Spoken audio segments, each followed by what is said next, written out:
गीता के 11वें अध्याय में 33वें श्लोक में साफ वर्णित है कि बिना कर्म के आगे नहीं बढ़ सकते। यानी कि कृष्ण जी जो है अर्जुन को समझा रहे हैं, तुम अपने वाण चलाओ, ये सब पहले से ही मृत्यु को प्राप्त है।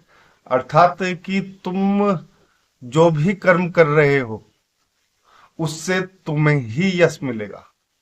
जी हाँ दोस्तों, मैं संदीप कुमार कौशिक आप सभी का आपके अपने कार्यक्रम एस्ट्रोनोमोलॉजी 456 में हार्दिक स्वागत करता हूँ।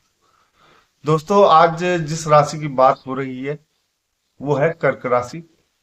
पिशाच योग इनके 9वें भाव में बना हुआ है आपके, और 11वें भाव में गुरु विराजमान है। तीसरे भाव में यानी कि कर्म के भाव में केतु विराजमान। एक तो गुरु की दृष्टि यहाँ पे पड़ी हुई है, शनि की भी है और साथ ही साथ राहु की। यानी कि बिना कर्म किए तुम्हें कुछ नहीं मिलने वाला।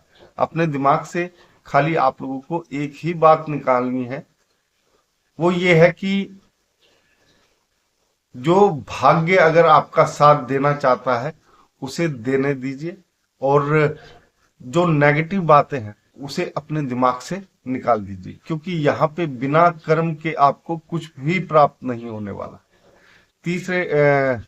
तीसरे भाव में केतु है। केतु आपको ज्यादा कर्म कराने के लिए प्रेरित करेगा। और 11वें भाव में आपके गुरु हैं। गुरु 11वें का जो होते हैं वो हमेशा बिना कर्म किए जो धन होता है उसे आपको प्रदान नहीं करते हैं। यानी कि अगर आप लोगों को अपने आप को साबित करना है तो उसके लिए आप लोगों को कर्म करना बेहद ही आवश्यक है। वैसे भी इस समय जो है यानी कि 29 मार्च को आप लोग जो है ढैया से मुक्त हो जाएंगे। लेकिन इसी के साथ साथ दोस्तों, शनि जो है आपके यानी कि भाग्य भाव में पहुंच जाएंगे, यानी कि अष्टम से निकलकर नवम में पहुंचेंगे। तो ऐसे में आप लोगों को एक ही चीज है, वो है कर्म, कर्म और बस कर्म। जितना कर्म करेंगे उतना आप लोगों को पैसा मिलेगा, ख्याति मिलेगी। त्रिकोण भाव में भी शनि विराजमान है राहु के साथ। यहाँ पे एक चीज का आप लोगों को बेहद ही ज्यादा एक जिसे कहते हैं ना सावधानी बरतने की आवश्यकता है। वो ये है कि दोस्तों, आपके पास बहुत सारे मौके आने वाले हैं, लेकिन उन मौकों को किस प्रकार से इस्तेमाल करना है, हड़बड़ाहट में कहीं आप उन मौकों को छोड़ ना दें। कर्म निश्चित है, लेकिन अगर आप उस कर्म को नहीं करेंगे जिस कर्म के जरिए आपका भाग्य जो है उदय होगा या आपको ख्याति मिलेगी, तो आपके लिए सब कुछ बेकार है। यहाँ पे बहुत कुछ मिलने की संभावनाएं आप लोगों के भाग्य में लिखी हुई है, लेकिन बिना कर्म के नहीं। एक चीज और दोस्तों, जब भी गुरु 11वें भाव में होता है, वैसे आपके पूरे साल भर यानी पूरे वर्ष भर आपके 11वें भाव में गुरु विराजमान थे। बिना सच्चाई के ये कभी धन नहीं देते। यानी कि एक तरीके से सच्चाई की राह पे चलते हुए अगर आप लोगों ने कर्म किया है तो उसका फल अवश्य ही प्रदान करते हैं गुरु यहाँ पे बैठ के, और उससे आप लोगों को धन भी का भी मिलता है। यहाँ पे अगर देखा जाए तो गुरु जो है बहुत कुछ यहाँ पे सिखाने के लिए आप लोगों को बैठे थे, क्योंकि ये आपकी ढैया का अंतिम समय था। अंतिम समय से पहले गुरु और शनि मिलकर आप लोगों को ये समझाना चाह रहे हैं कि सब कुछ पहले से तय है, बस आप लोगों को कर्म करने हैं।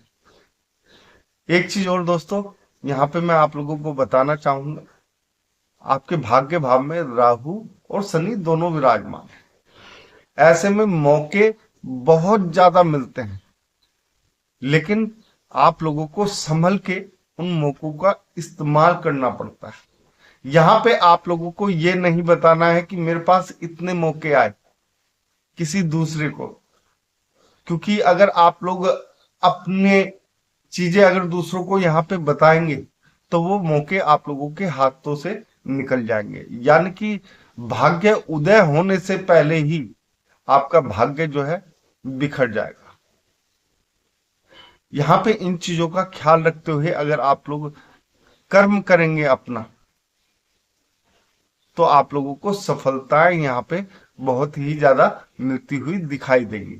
हालांकि इसके बाद भी आपका सफर जो है, एक तरीके से समझिए 29 मार्च से 18 मई तक का जो सफर है बहुत ही अच्छा रहने वाला है, लेकिन उसके बाद और भी अच्छा होने की उम्मीद है।